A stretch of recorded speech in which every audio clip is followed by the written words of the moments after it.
ये बॉस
आगे सब लोग रोशनी Sir, just wait for 2 to 5 minutes. yes okay no issue.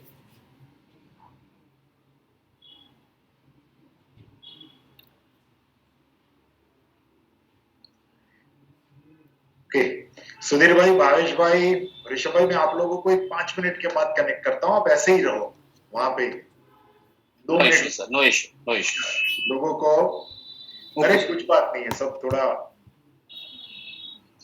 C uncertainty के लिए ही तो इंश्योरेंस की जरूरत पड़ती है। मुझे लगता है ये रोशनी ने जानबूझ के ऐसा प्लानिंग करके रखा था।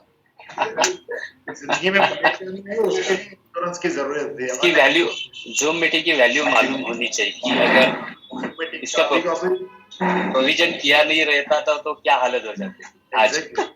एग्जैक्टली क्या बात 100% है ना। इसका हमने लाइव डेमो दिखा दिया कि life is all about uncertainty. तो आप पर 2 ही मिनट, लोग अभी भी कनेक्ट नो प्रॉब्लम आराम से।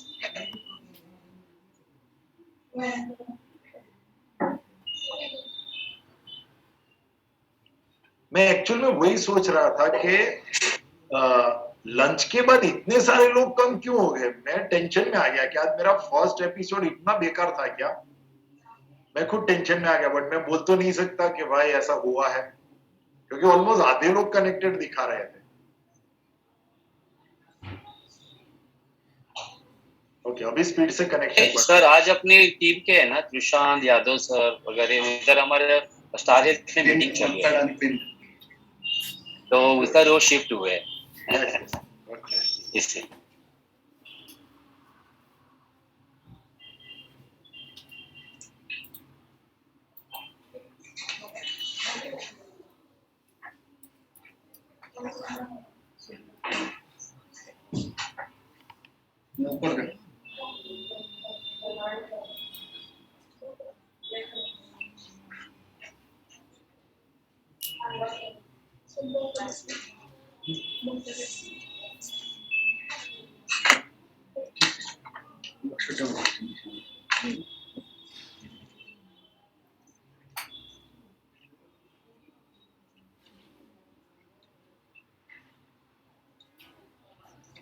Hello everyone, and a very warm welcome to the Harvard India Conference.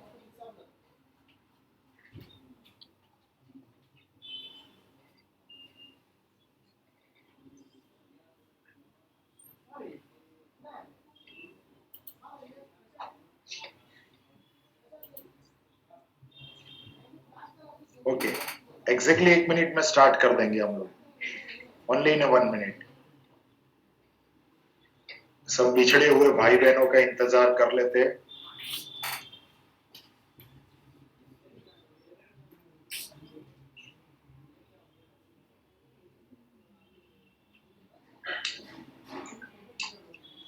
ज्योती आली का? ज्योती मॅडम त्यांना सांग ह्या नंबरवर.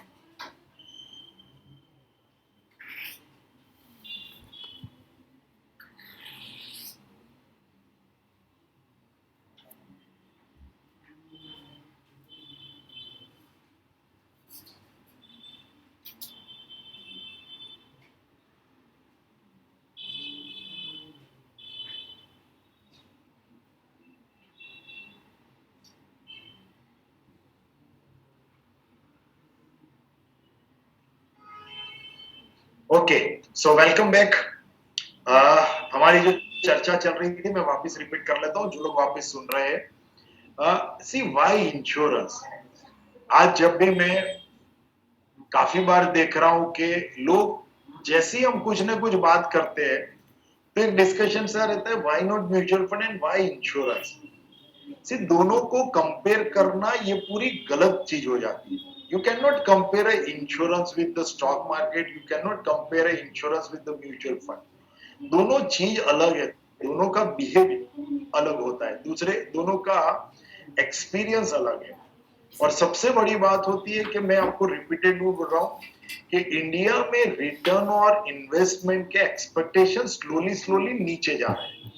पहले जो 20% वाला एक्सपेक्टेड रिटर्न था वो भी 15% लोगों को मिल जाता है, काफी खुश हो जाते हैं. एंड मोस्ट इंपोर्टेंट थिंग जो HNI कैटेगरी है, HNI कैटेगरी है, उनको जनरली 8 से 10% वाला रिटर्न बहुत बेहतरीन लगता है, बहुत ही बेहतरीन लगता है, because they believe strongly believe in a wealth preservation. Now wealth preservation के लिए भी काफी बार इंश्योरेंस काम में आता है. And insurance traditionally why we are not comfortable with the word insurance, क्योंकि insurance is all about a mis selling. Mis selling के लिए ज्यादा कुछ पॉपुलर है. आप किसी को भी बोलो तो चिपकाने का काम मींस इंश्योरेंस. किसी को चिपकाया, that is all about a mis selling करते हैं, that is all about insurance. But looking, believe me, मैंने स्टडी कर लिया, उसके बाद ही आपके पास ये सब लेकर आ रहा हूं. Looking to the current opportunity in India, in next 10 years, this business will grow like anything. See, आज मेरे पूरे प्रेजेंटेशन में मैं कभी भी ऐसा बोलना नहीं चाहता हूँ कि आपको कमीशन भी तोड़फोड़ मिल रहा है.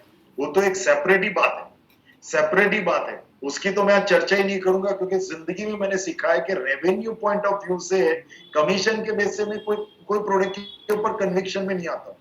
मैं कन्विक्शन पे आता हूँ ग्लोबल डिमांड, ग्लोबल सिनेरियो को देखकर, और फिर इंडिया की क्या डिमांड बन रही है. आज धीरे धीरे समझ में आ रहा है कि इंडिया की भी जो डिमांड बन रही है, दैट इज ऑल अबाउट कि काफी लोग कंफर्ट जोन भी चाहते हैं. आज जब मैं लाइव एग्जांपल देता हूं, एक आज से 2-3 महीने पहले मेरे एक दोस्त मिला था मुझे, और वो जैसे ही इंडिया में आया तो लोग चिपकाने की बात करते हैं ना कि भाई तू ये ले ले वो ले ले. फाइनली ही आस्क मी, क्या रहते से कोई बंदा मुझे बोल रहा है कि आज मैं 5 लाख रुपया डालता हूं 10 साल तक, हर साल 5-5 लाख रुपया, तो 12th ईयर से मुझे 4,90,000 और 30 ईयर्स तक मिलेगा. तो is this A best product? बोली ये तो धमाकेदार प्रोडक्ट हो जाएगा, मैं पैसा रख देता हूँ, 10 साल अमेरिका में बैठ के कमा लूंगा, फिर 10 साल के बाद इंडिया आ जाऊंगा तो हर साल मुझे 4,90,000 टैक्स फ्री मिलेगा. तो बोले this is the wonderful product. Now ये आदमी को अगर आप कन्विंस करने जाओगे कि नहीं ये पैसा म्यूचुअल फंड में ही रखो तो और डबल हो जाएगा. This is all about A mindset. और आज सुबह ऑलरेडी हमने माइंडसेट की बात कर ली कि किसी ने आम आदमी को वोट दिया है, किसी ने समाजवादी पार्टी को दिया है, किसी ने बीजेपी को दिया है. So we always on our different view होता है. कांग्रेस को तो किसी ने वोट ही नहीं दिया है, तो बोलना ही मेरे लिए सही नहीं लग रहा है, पर ये 3 लोगों को तो वोट मिले हैं, तो उनको तो कुछ ना कुछ तरक्की दिख रही है. Same way in a business, client अपने आप डिसाइड करता है कि this is all about a piece of mind product. See personally मेरा एक्सपीरियंस ऐसा है, आप लोग एग्री करते हो कि नहीं करते हो, पर्सनली मेरा एक्सपीरियंस ऐसा है कि रोज सुबह म्यूचुअल फंड और स्टॉक तो सुबह नहीं, 9 से 3:30 में लाइव देखने की आदत हो चुकी है. म्यूचुअल फंड में जो भी पैसा रखा है, SIP जो चल रही है, वो भी एवरीडे मॉर्निंग एक बार उठकर लॉग इन करके चेक करने का मन मुझे खुद को करता है. बट जहां पर भी मैंने यूलिप में मेरा पैसा रखा है, मुझे मालूम ही नहीं होता है कि मेरा यूलिप प्रोडक्ट एक्चुअल में चल रहा है. जब भी उसका डेट आती है मार्च महीना में और एक सितंबर महीना में, और वहां से जब कॉल आती है कि यार आपको एक पेमेंट भेजना है, तो मुझे समझ में आता है कि यस मेरा पेमेंट बाकी है, और जब मैं पेमेंट भेज देता हूँ मुझे याद भी नहीं रहता है। एंड बिलीव मी, जब बाजार टूटता है ना तब मैं जरूर देखने जाता हूँ, एकदम जबरदस्त टूटता है कि भाई क्या है, तो वो मुझे पीस ऑफ माइंड दे रहा है। पीपीएफ क्या है? पीपीएफ का पासबुक अभी आज मेरे पास अभी आया है, फॉर एग्जांपल ये पासबुक पड़ा है, सिर्फ मुझे भी मालूम है इससे ज्यादा ईएलएसएस में पैसा बनता है, बट हर साल जब एंट्री कराते हो और 7% का पावर ऑफ कंपाउंडिंग करके वो एंट्री करके दे रहा है ना, तो हमें लगता है यार ये खुशी वाला माहौल है। So this is all about a wealth allocation. This is not about a competition. आप दिल में से वो निकाल देना कि मैं पीएमएस के अगेंस्ट में हूँ, म्यूचुअल फंड के अगेंस्ट में। This is all about, और ग्लोबली बहुत popular. ULIP product is super duper popular. मैं हांगकांग गया था ना, मेजॉरिटी लोग यूलिप लेते। म्यूचुअल फंड नाम का वर्ड उन्होंने बाद में सुना होता है, जनरली वो लोग ईटीएफ सुनते हैं। Same way this is the product के जहां से आपको एक्सपांशन, हमारे लिए भी इनकम तो है, हम भी बिजनेस लेके बैठे। अगर आज मुझे नई ऑफिस खोलने हैं, मुझे नया स्टाफ रिक्रूट करना है, मेरे स्टाफ को इंसेंटिव देना है, तो आई डोंट थिंक सो कि मुझे म्यूचुअल फंड इतना कमा के दे रहा है फर्स्ट टाइम। मुझे फर्स्ट टाइम में अगर कोई कमा के दे रहा है, then these are the insurance only product. Even why insurance, चलो आपको एक शॉकिंग डेटा दिखाता हूँ। इज अ पेनफुल स्टोरी, पहले स्टोरी दिखाता हूं। सिर्फ भगवान है ना, भाई इंश्योरेंस एक तो समझ लो, मुझे लगता है कि भगवान वो सबसे बड़ा वो एक पैरामीटर बोलते हैं ना, वो है। लोग बोलने लगे थे कि दुनिया का सबसे बेस्ट स्पिन बॉलर कौन है, स्पिन करने वाला कौन है world best spin bowler, googly करने वाला या तो टर्न करने वाला, सबसे बेस्ट बॉलर कौन है वर्ल्ड बेस्ट? Shane Warne. अभी भगवान को लगा कि भाई सबसे ज्यादा तो टर्न में ही करता हूं, सबसे ज्यादा तो टर्न में ही कर लेता हूं। एट एज ऑफ 52 बैंकॉक में सडनली हार्ट अटैक आ गया एंड ही एक्सपायर। और मोस्ट सीरियस मैटर देखो कि उसने एग्जैक्टली 8 घंटे पहले ट्विटर के ऊपर अपडेट किया था, ऑस्ट्रेलिया का जो विकेट कीपर जो एक्सपायर हो गए सुबह, उनके लिए तो आरआईपी का मैसेज लिखा था शेन वॉर्न ने 8 घंटे पहले। अब सोचो कि जब 8 घंटे पहले आपके टीम प्लेयर को आप आरआईपी लिखते हो और आपको खुद को नहीं मालूम है कि 8 घंटे के बाद आपकी आरआईपी होने वाली है। No, this is the world's riskiest thing. This is all about a human life. Human life is all about a uncertainty, threat. See भगवान क्या है, परंपरा क्या है, no one can fight against it. कोई अपना अच्छा होशियारी नहीं लगा सकता। Insurance is a part of investment, is a part of social things. Support करने के लिए बहुत जरूरी होता है। आप लोगों ने सुना है पिछले साल सबसे अमीर बनने वाला यंगस्टर कौन था 2020-21 में? 2020-21 में, ध्यान से सुनना मेरे दोस्तों, ये स्टोरी जब मैंने पढ़ी थी, बार बार मैंने और बहुत बार मैं रीड कर चुका हूं, और एवरी टाइम एक पेन बाहर आता है ये स्टोरी पढ़ने के बाद। सबसे ज्यादा इंडिया में अगर किसी ने, कोई यंगस्टर ने पैसा बनाया है तो जीरोधा के फाउंडर ने। 10,000 करोड़ की कंपनी हो गई थी तकरीबन 40 लाख करोड़ की कंपनी। इतना बड़ा ये कंपनी हो गया। मालूम है वुमेन्स डे के दिन उन्होंने क्या अपडेट किया है? At age of 42 the founder of the company, उनका अपडेट देखोगे तो आप हिल जाओगे। One of the most shocking and the serious and the painful story. और वो स्टोरी क्या है? उनकी वाइफ ने एक ब्लॉग लिखा था, और वो ब्लॉग मैं आपको लाइव दिखा रहा हूं। Look at this blog. This is the most amazing part of it. This is the uncertainty का एक्सट्रीम जिसको बोलते हैं ना, ये है। आपको दिख रहा है स्क्रीन यहां पर? Look at this. पढ़ना मैं आपको मेल कर दूंगा। Now Seema Kamat, she is the wife of a founder Nitin Kamat. Look at the thing, उनको खुद को कैंसर हुआ था पिछले नवंबर में। अब देखो कि जो साल आप इंडिया के रिचेस्ट आदमी बन रहे हो यंगस्टर में, वो साल अगर आपके घर में ये problem, now this is the most serious matter. अब देखो कि उन्होंने जो लिखा है ना, एक एक शब्द को बार बार पढ़ो, एक एक शब्द, ये जिंदगी है, ये हकीकत है। Insurance is not the business. Insurance is all about a peace of mind for me. Insurance is all about a peace of mind for my family. That is the most important thing. अब देखो उन्होंने जो भी लिखा है पढ़ने लायक है, because it's a quite motivational thing. Salute to both of them. मुझे लगता था कि मुझे मेरा सबसे ज्यादा नितिन जी के लिए जो रिस्पेक्ट था, मुझे लगता है उससे 10 टाइम्स ज्यादा रिस्पेक्ट मुझे उनकी वाइफ के लिए भी अभी मुझे होने लगा. जो हिसाब से उन्होंने पूरी स्टोरी बताई, लुक एट द थिंग. और ये उन्होंने जो लिखा है, आप पढ़ना बॉस, आपको समझ में आएगा कि लाइफ की अनसर्टेनिटी क्या है. This is the family. ये नितिन कामत है, ये उनके भाई है, 34 इयर्स, इज अ को-फाउंडर. ये उनका बेटा है, ये उनकी वाइफ है, और father mother of Nitin and Nikhil Kamat. And she is suffering from the cancer.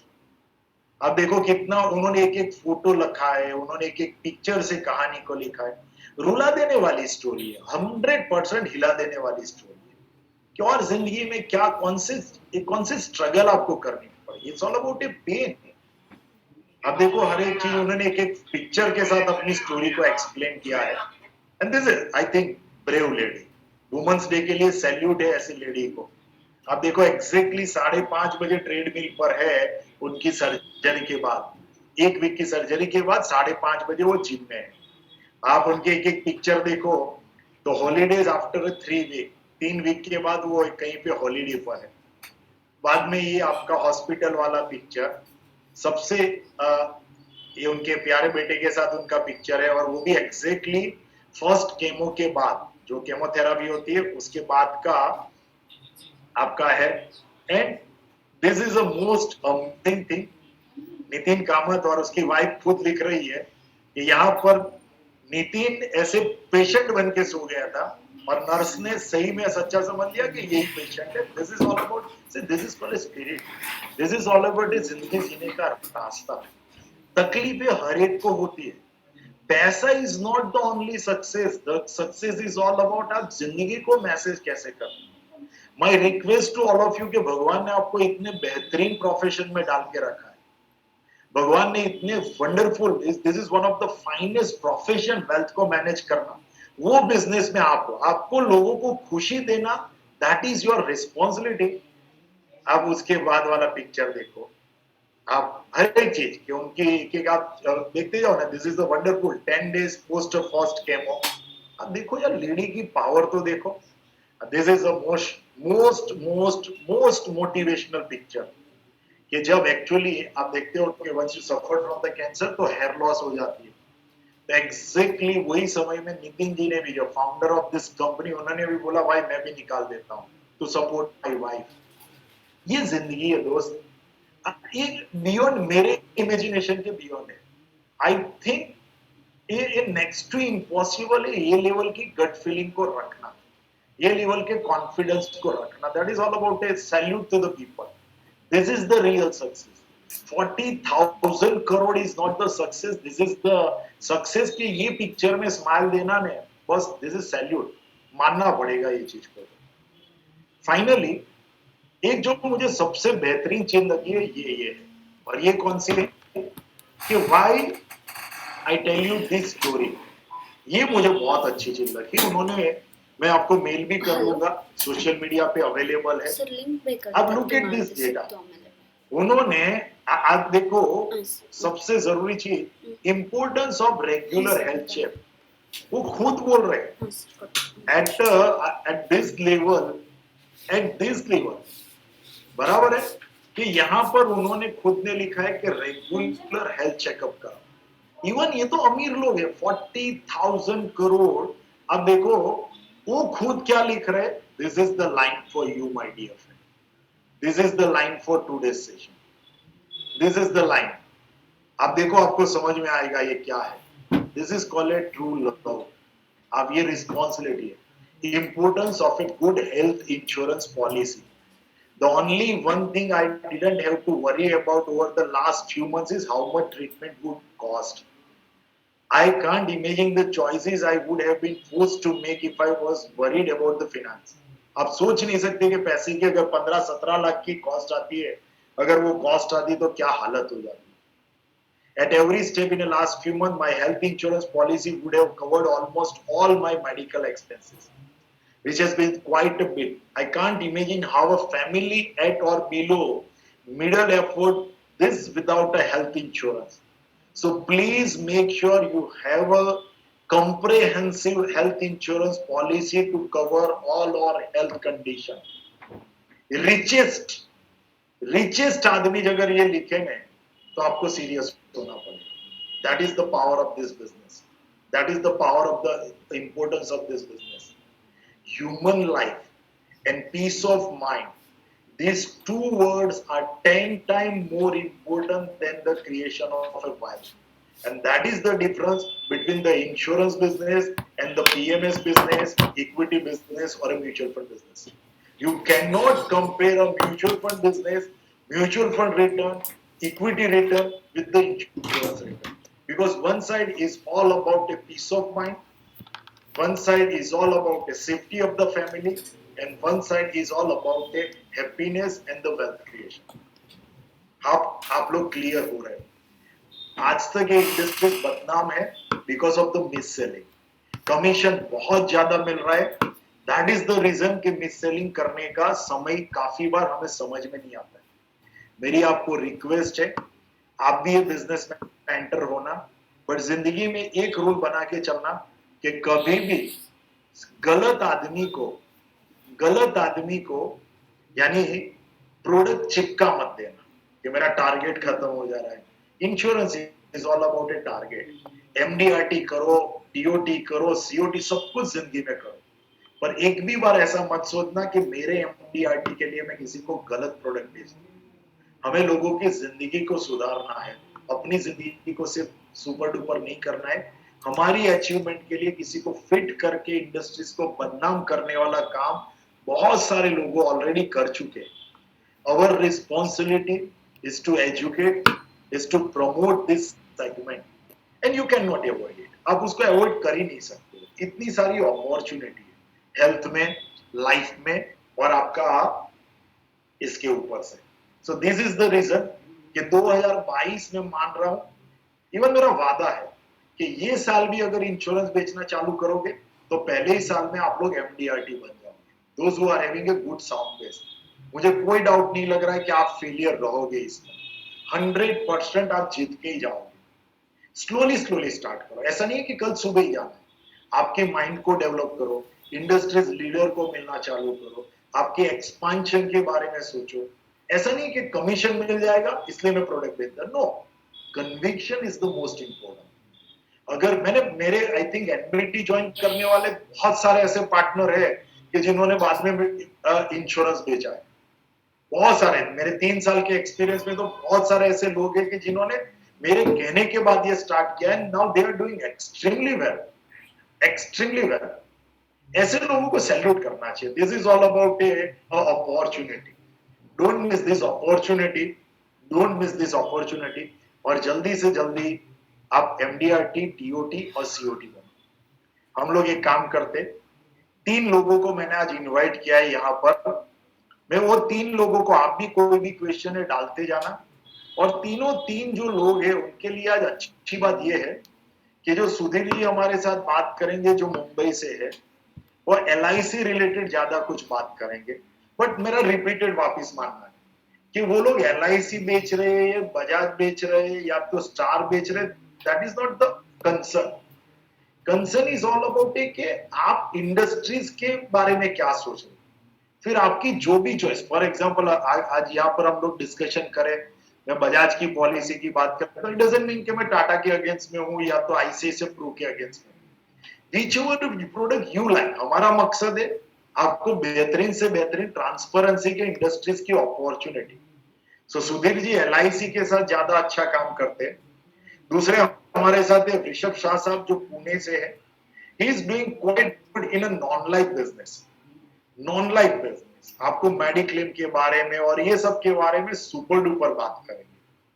And finally जो आज के हमारे तीसरे जो पार्टनर है, भावेश शाह फ्रॉम अहमदाबाद, वो काफी कुछ बजाज के साथ, टाटा के साथ काम करते, गारंटेड इनकम प्लान की भी बात करते, यूलिप की भी बात करते. तो ऐसे 3 लोगों को मैं आज आपके सामने रख रहा हूँ. एक्चुअल में तो आप देखने जाओगे तो बहुत सारे हमारे ऐसे एनबीटी के पार्टनर है कि they are doing quite good. यानी ऐसा मत समझना कि मैंने आपको इनवाइट नहीं किया है, मेरी टीम ने जल्दी से जल्दी जो भी लोग मिल रहे थे उनके साथ कनेक्ट करके उनको इनवाइट कर दिया है। ऐसा मत समझना कि आपका बिजनेस कम है और इनका बिजनेस जानदार है। हम सब साथ में मिलके कोशिश करते हैं। पिछले महीने हम लोग 4 ऐसे लोगों को मिले थे कि जो म्यूचुअल फंड की 500 करोड़ के ईएम को क्रॉस कर गए, और व्हाट नेक्स्ट करके हमने एक पैनल डिस्कशन किया था and we got a super duper response. Majority लोगों ने मुझे बोला कि हितेश ये एक्टिविटी बहुत अच्छा है, आप लोगों को इनवाइट करो और उसके साथ पैनल डिस्कशन करो। So that is the reason आज आपके सामने मैं रख रहा हूं इंश्योरेंस वाले। अगले महीने हम लोग पैनल डिस्कशन में स्टॉक ब्रोकिंग वाले के साथ बात करेंगे। तो हर महीने अभी एक बार हमने हर एक सब्जेक्ट के ऊपर हम लोग पैनल डिस्कशन करेंगे। आप लोगों का क्या फीडबैक है? Is this the right thing? और ये ट्रेनिंग प्रोग्राम नहीं, NBT is not a training program. Boss आग लगेगा 5 साल के बाद मैं लिख के देता हूं, इंडिया का आज भी जो लोग सोच रहे हैं उससे 10 टाइम्स ऊपर ये प्रोग्राम होगा, 10 टाइम्स ऊपर। This is the unique program. Boss मैं जब लोगों को जाके ग्राउंड लेवल पर मिलता हूं मैं, तब हम लोग साथ में मिलकर क्या कर रहे हैं आपको अंदाजा नहीं आ रहा है। This is not about a one any time of a training program boss. ये आग लगाने हम सब जो साथ में जुड़े हुए हैं ना शैलेश भाई, this is all about our achievement. मैं एक एक बंदे की मैं आपको वादे के साथ बोल सकता हूं, एनबीटी पार्टनर एक एक की मैं प्रोफाइल पढ़ता हूं ना, बस हर एक बंदा एक जगह पर यूनिक है। मैं एक दिन स्पीच रखने जाऊंगा ना तो 365 दिन एक एक बंदा एक एक स्पीच दे सकता है। इतने बेहतरीन एनपीटी के पार्टनर हमारे साथ जुड़े हुए। This is a pool of a brilliant people and most important thing, this is a pool of a most motivated people in industries. ऐसे ऐसे लोग हैं, ऐसे ऐसे लोग हमारे साथ जुड़े हुए। तो आप सबके सत्कार से ये चीज जो चलती रहती है उसको आगे बढ़ाएंगे। तो चलो ये चर्चा करते हैं। ओके भाई, तो एक बार काफी लोग बोल रहे हैं कि टेक्निकल एनालिसिस, डेरिवेटिव, उसके ऊपर भी एक बार हम लोग पैनल बनाए। तो हम लोग कहीं ना कहीं अच्छी अच्छी पैनल बनाते ही जाएंगे। Don't worry about that part. Okay, now come to the point. मैं तीनों लोगों को, आप लोग अपने कैमरा भी स्टार्ट कर सकते हो। हमारे आज के जो भी तीनों तीन मेहमान है, भावेश भाई आपको तो चमक देख के कोई इंश्योरेंस का बिजनेस चालू कर देगा आज से। भावेश भाई ने बाय द वे अभी भी नया ऑफिस बनाया, अभी मैं खुद जाकर भी आया हूँ। So I know beautiful office. Sudhir भाई, सुधीर जी और ऋषभ जी, आप भी आपका कैमरा स्टार्ट कर सकते हो, माइक भी स्टार्ट कर सकते हो। नहीं हो रहा है मेरे से अब। हो जाएगा भाई, ओके। एलआईसी का प्रीमियम भर दो, हो जाएगा। Yes yes.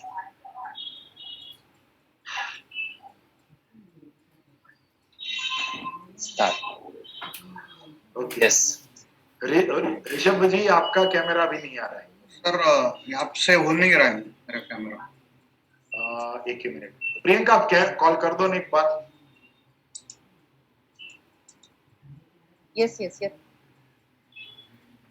चलो तब तक हम लोग चर्चा आगे बढ़ाते हैं। एक एक करके मैं क्वेश्चन पूछ लेता हूं। मैंने ऑलरेडी बताया कि कंपनीज में हमें ज्यादा इंटरेस्ट नहीं है। आप जो भी कंपनी कर रहे हो, salute to all of you. हम सबको मिलकर एक ही मैसेज है, जो लोग सुनने वाले हैं। बेसिकली मैं जब भी पूछने जाता हूं उनको कुछ भी, तो सबसे पहले ये पूछते हैं कि how to start insurance business. मैं म्यूचुअल फंड तो 300 करोड़ मैनेज करता हूँ, 50 करोड़ मैनेज कर रहा हूँ। मेरा स्टॉक ब्रोकिंग का टर्मिनल चल रहा है 2000 क्लाइंट के साथ। But how to start a insurance business, तो आप लोगों ने कैसे स्टार्ट किया था ने, वो पहले समझा दो, तो फिर हमें काफी कुछ क्लैरिटी आ जाएगी हाउ टू स्टार्ट। सुधीर भाई आपका एक्सपीरियंस और आपने when you started this profession. इस फील्ड में मैं 2004 में आ चुका हूँ। मतलब एक करीबन 17 साल हो चुके हैं। 17 साल से इस फील्ड में काम कर रहा हूँ एज ए इंश्योरेंस एडवाइजर। पिछले 10 साल में थोड़ा सा सो काम चल रहा था, मतलब एवरेज इंश्योरेंस एजेंट करके। लेकिन 10 साल के बीच में, मतलब 10 साल में सो काम क्यों चल रहा था, थोड़ा सा सोशल एक्टिविटीज में काम कर रहा था। मतलब डेवलपमेंट का एरिया था, उस एरिया में थोड़ा सा काम चालू था। लेकिन वो सोशल एक्टिविटीज में थोड़ी सी जान पहचान और समाज में थोड़ा सी, मतलब होता ना, एक माहौल हो गया था, अरे तू क्या करता है, क्या करता है, इधर हमारे साथ तो घूमता रहता है दिन भर, क्या करता है। करेक्ट।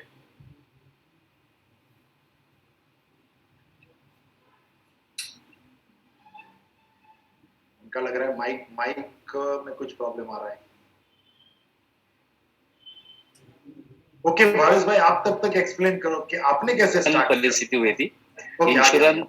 हाँ, इंश्योरेंस दूं या म्यूचुअल फंड दूं, तो म्यूचुअल फंड का काम भी जोरदार वहां से शुरू हो गया।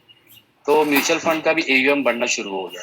लेकिन एलआईसी का काम उस टाइम जो क्लब मेंबरशिप थी वगैरह ना, वो कम होना शुरू हुआ क्योंकि पूरा फोकस म्यूचुअल फंड हो गया। तो मालूम नहीं पड़ रहा था कि इंश्योरेंस बेचूं या म्यूचुअल फंड बेचूं, क्या करूं।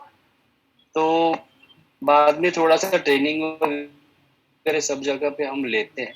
तो ट्रेनिंग लेने के बाद एक थोड़ा सा एक प्लान किया कि चलो इंश्योरेंस भी बेचना जरूर।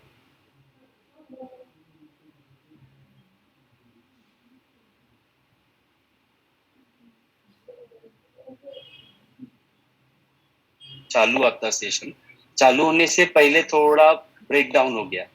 ब्रेक डाउन हुआ, आपके पास प्रिकॉशन लिया था, प्रोविजन करके रखा था, करके इमीडिएट आपने 1 मिनट में दूसरा लिंक अवेलेबल किया और लोगों को ये करके मतलब अवेलेबल करके दिया। तो यहाँ पे इंश्योरेंस में जोड़ना चाहूंगा, इंश्योरेंस ये जोड़ना चाहूंगा कि सेमिनार कल लेना पड़ता था या और किसी दिन अरेंज करना पड़ता था। तो ये इंश्योरेंस इतना इम्पोर्टेंट है, यही बात हम लोगों को समझाते।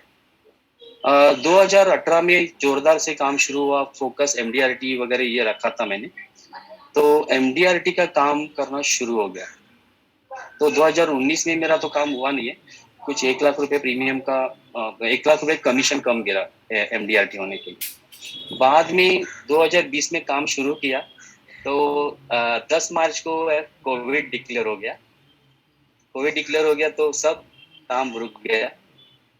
अभी एमडीआरटी तो करना है, एमडीआरटी अभी कैसे करेंगे। तो जून तक घर में बैठा रहा। तो घर में बैठे रहने से तो काम होने वाला नहीं है और टारगेट भी बड़े हैं। काम बस चालू किया, घूमना शुरू किया, मिलना शुरू किया लोगों से। बोलता है ना, धीरे धीरे फोन करके मैं घूमना शुरू किया। मतलब जूम पे या बोलता है ना फोन पे मीटिंग वगैरह नहीं, घूमना शुरू किया।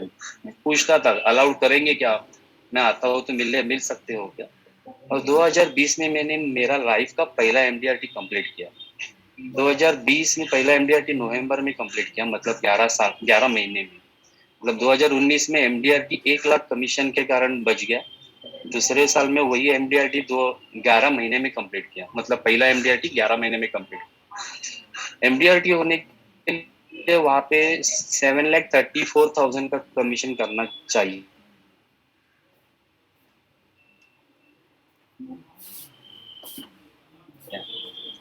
अभी लोगों का बोलना शुरू हुआ है, अरे एमडीआर है लेकिन ये ऐसे ही साबुत रखो। मतलब है ना, एक बार किया, अगर अगली बार नहीं किया तो बोलेंगे बाय फ्लूक हुआ करके। तो बोला अरे हमने बाय फ्लूक हुआ करके वो ठप्पा लगने से बेहतर काम जोरदार चालू करना चाहिए।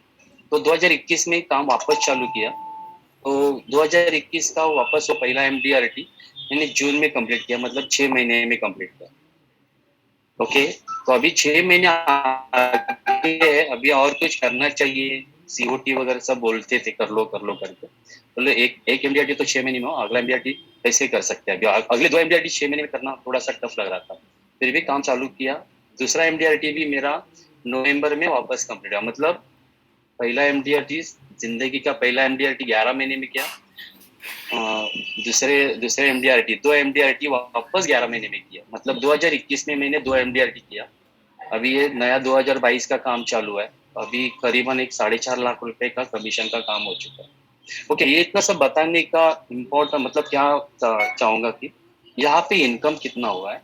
तो लास्ट ईयर में मेरा एक अभी फाइल या आ जाएगा, एक करीबन 22 लाख रुपए का मतलब अभी तक का इनकम हुआ है। अभी भी काम हो रहा है 10 दिन में, मतलब अभी 12-15 दिन में शायद। चलो यानी सुधीर जी, एक तो मेरा एनबीटी रिन्यूअल तो कंफर्म हो ही गया, खर्चा तो डालना पड़ेगा ना। तो मेरा एक कंफर्मेशन तो अभी से ही मिल गया भाई, चलो एक टेंशन फ्री। पर सुधीर जी, सबसे क्वेश्चन ये है कि आप क्लाइंट को मिलते हो तो आपका मन क्या करता है, म्यूचुअल बेचने का या इंश्योरेंस, वो आप कैसे डिसाइड करते हो कि इनको मैं क्या क्या क्या करूं।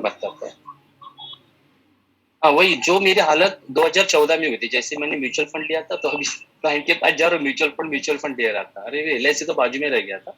तो उस टाइम होता था इसको म्यूचुअल फंड दे दूं या एलआईसी, क्योंकि म्यूचुअल फंड से अच्छे अच्छे कंपटीशन आ रही थी, इतना करोगे तो ये इंटरनेशनल टूर, उतना करोगे तो ये इंटरनेशनल टूर, ये था।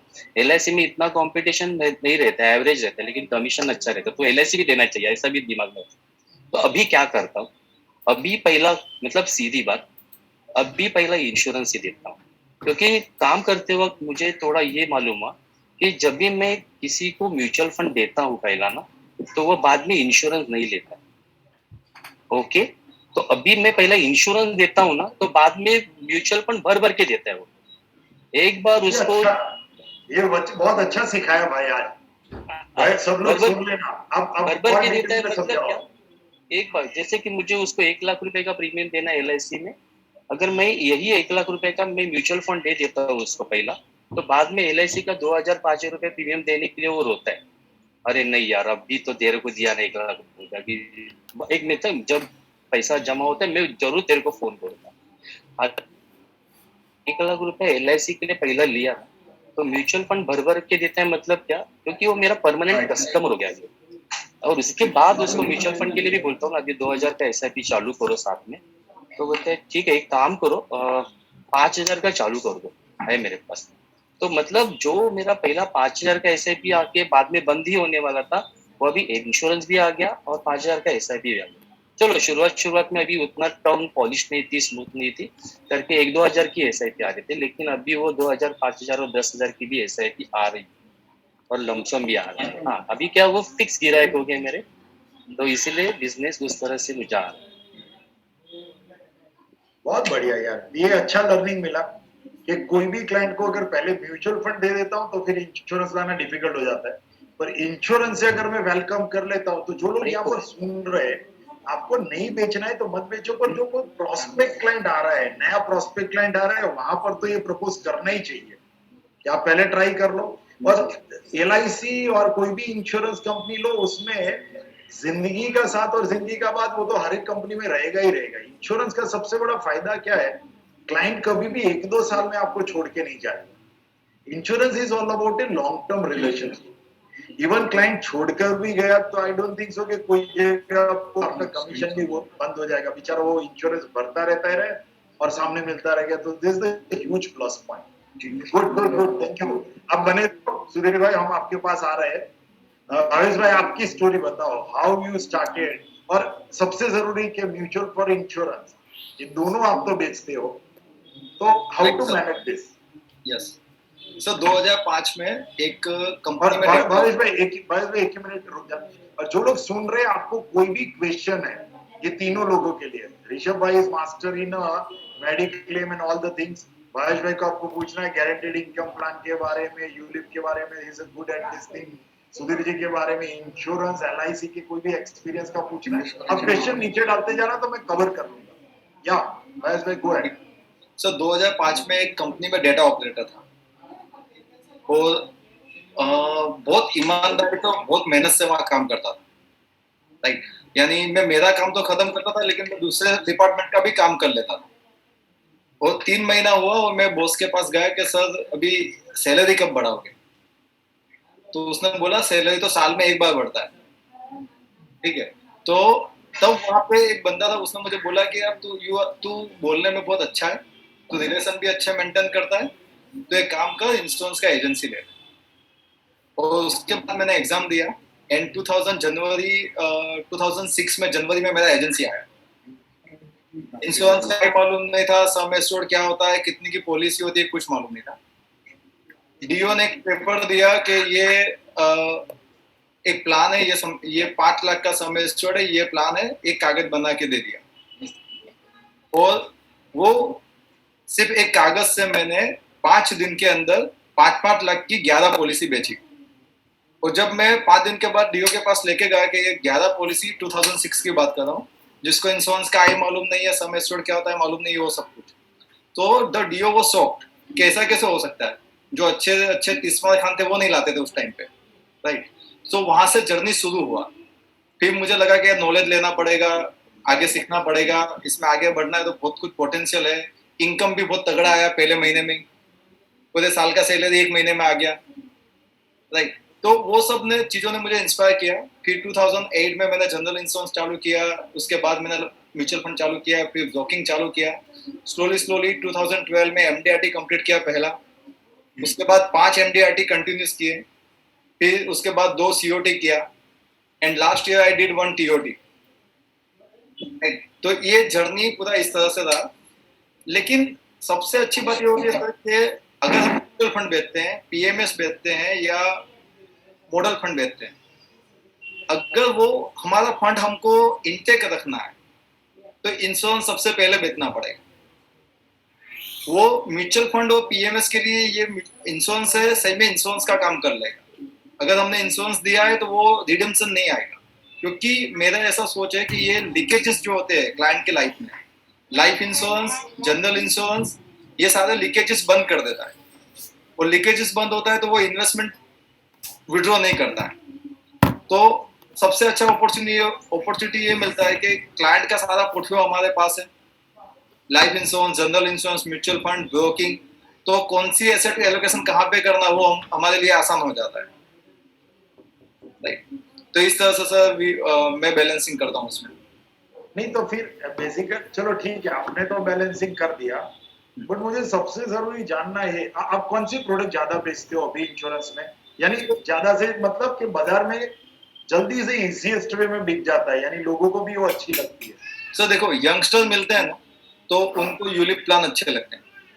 ओके, तो यंगस्टर के लिए यूलिप है, मिडिल एज के लिए गारंटेड इनकम, और जो हायर एज है, जो 50, 55, 60 के आसपास है, उसके लिए गारंटेड पेंशन गोल, उनके लिए पेंशन प्लान है।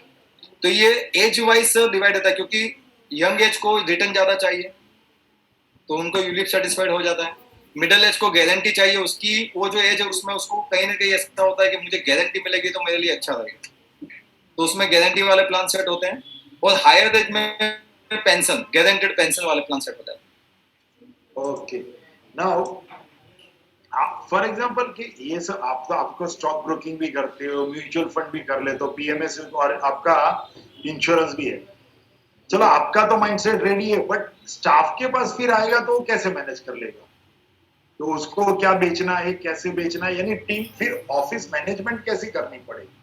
सर जैसे क्या हुआ, एक क्लाइंट ऑनबोर्ड हुआ तो उस क्लाइंट का क्या होता है, जैसे कोई एक क्लाइंट ऑनबोर्ड हुआ तो उसकी सारी प्रोडक्ट एक साथ आएगी हमारे यहाँ। उसका लाइफ भी आता है, जनरल भी आता है, मेडिक्लेम, पीए भी आएगा, सुपर टॉपअप भी आएगा, उसकी एसआईपी भी आएगी। और हमारा प्रेजेंटेशन इस तरह से होता है, जब हम उनको पहली बार मिलते हैं तो उसका माइंडसेट ऐसे तैयार कर देते हैं। तो हर चीज अलग अलग डिपार्टमेंट में डिस्ट्रीब्यूट हो जाती है। लाइफ इंश्योरेंस का डिपार्टमेंट लाइफ वाला काम कंप्लीट करेगा, जनरल वाला जनरल, म्यूचुअल फंड वाला म्यूचुअल फंड। तो सेलिंग उनको वो नहीं करना है, उनको तो खाली वो चीज को मैनेज करना है, एग्जीक्यूट करना है। पर आपकी ऑफिस फॉर एग्जांपल आपके क्लाइंट को अगर पूछा जाए कि भावेश भाई की कंपनी करती क्या है, तो उनको आपके बारे में परसेप्शन क्या होगा कि म्यूचुअल फंड बेचते हैं या इंश्योरेंस बेचते हैं? सो वो ऐसा बोलेंगे फिनेंशियल प्लानिंग करके देते हैं। Okay okay. एक्चुअली क्या होता है, हम लाइफ इंश्योरेंस की बात ही नहीं करते सर, और प्रोडक्ट की बात भी नहीं होती है। हम पूरा प्लानिंग की बात करते हैं, उसमें product is one of the aspect. वो लास्ट तक तो प्रोडक्ट कौन सी, कितनी, कौन सा फंड कहाँ एलोकेट होगा उसको मालूम ही नहीं होता है। ओके। वो लास्ट में पूरा हम फिर कैलकुलेशन करके देते हैं, सर इतना म्यूचुअल फंड में डालेंगे, इतना एसआईपी करेंगे, इतना लाइफ इंश्योरेंस में डालेंगे। आपको पूछ लिया कि आपका बजट क्या है, तो 5 लाख बजट है, तो उसको कैसे डिस्ट्रीब्यूट करना है आपको। आपकी कितने लोगों की टीम है? तो 7 people, we are right now 7 people।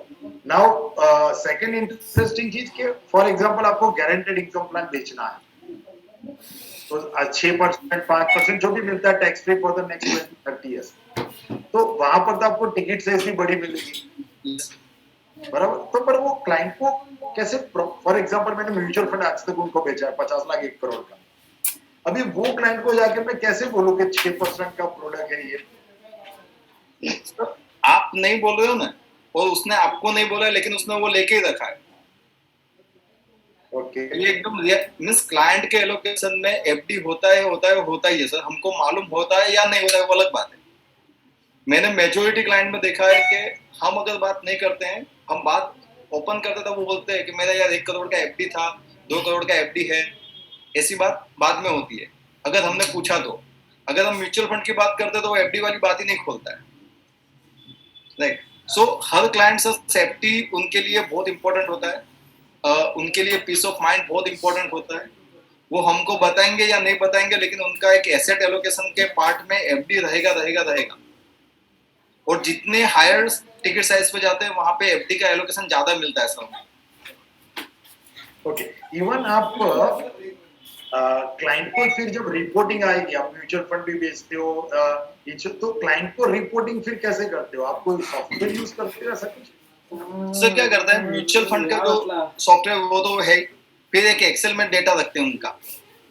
वो Excel mutual fund life insurance में डेटा जल्दी चेंज नहीं होता है, एक बार पॉलिसी ले लिया तो डेटा चेंज नहीं होगा। ओके, जब रिव्यू करते हैं तब बता देते हैं कि सर आपका 1 करोड़ का इंश्योरेंस है, 2 करोड़ का इंश्योरेंस है, समथिंग लाइक दैट। और दूसरा ऐसा बोलते हैं कि सर इतना एसेट एलोकेशन हमारा मींस इतनी एसेट हमने इकट्ठी कर ली, इतना वेल्थ बना लिया। Very good. चलो आप अभी थोड़ी देर के लिए रुक जाओ, तब तक मैं ऋषभ जी के पास चला जाता हूँ। ऋषभ जी,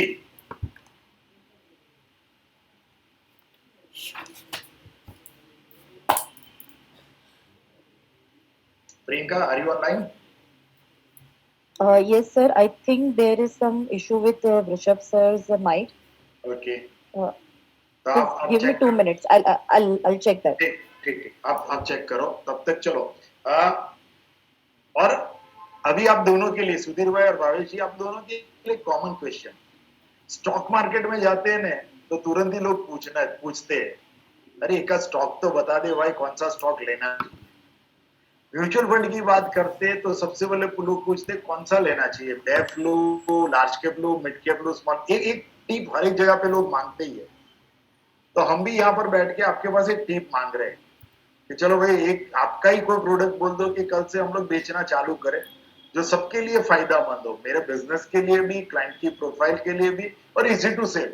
फॉर एग्जाम्पल के लिए म्यूचुअल फंड में कोई भी आता है, नया नया आता है, तो हम उसको क्या बोलते हैं कि देख बेटा, ये इंडस्ट्रीज बहुत डरावनी है, बट डरना मत, एक एसआईपी बेचना और एक बैलेंस एडवांटेज फंड बेचना। ऐसा हम लोग नहीं बोलते, ये 2 प्रोडक्ट दे दो, एसआईपी और बैलेंस। तो ऐसा इंश्योरेंस में ऐसा कौन सी चीज है कि कल से मुझे बेचना है और मैं बिंदास होकर बेच सकता हूँ? यस सर, मेरे हिसाब से अभी गारंटेड इनकम प्लान है, इट्स अ हेलो, मेरे तरफ से मैं अभी तो मेरा जो चालू है, मैं ज्यादा 2 लाइन साथ में कनेक्ट करेंगे।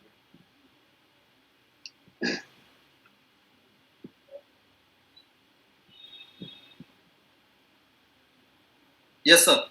क्या भावेश भाई, आप आगे बढ़ो। चलो सर, सबसे अभी हॉट जो डिमांड में चीज है वो है गारंटेड इनकम प्लान।